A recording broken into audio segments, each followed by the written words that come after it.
नमस्कार मंडळी, आपल्या सगळ्यांच्या आवडत्या तारिणी या मालिकेचा जबरदस्त प्रोमो आता समोर आलाय। त्या प्रोमोत आपल्याला असं पाहायला भेटलं, आता खांडेकरांच्या घरात एक पूजा असते आणि तेव्हा आता गुरुजी तारिणीला सांगतात की हा कळस तू तुझ्या डोक्यावर घे आणि संपूर्ण घरात ना फेरा मार। आणि तारिणी जी आहे ती कळस उचलायला जाते, तेवढ्यातच आता कळसातला जो नारळ आहे तो खाली पडतो आणि मग आता इथे विघ्न येणार असं गुरुजी म्हटलेले असतात।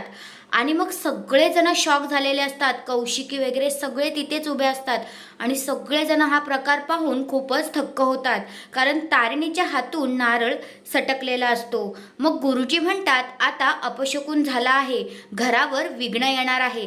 तेवढ्यातच आता तारिणी जी आहे तो नारळ पुन्हा एकदा कळसात ठेवते आणि म्हणते या घरावर मी कुठलंही संकट येऊ देणार नाही आणि आलंच तर ते आधी मी झेलेल।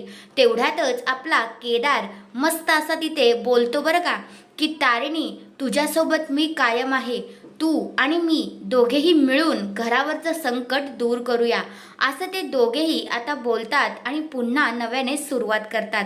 तर आपल्याला येणाऱ्या भागांमध्ये हाच ट्विस्ट पाहायला भेटणार आहे। तर तुम्हाला सुद्धा तारिणी आणि केदार या दोघांची जोडी आवडते का, ते कमेंट करून नक्कीच सांगा। आणि अशाच लेटेस्ट अपडेट्ससाठी चॅनलवर जर का नवीन असाल तर चॅनलला लगेच सबस्क्राईब करून टाका। धन्यवाद।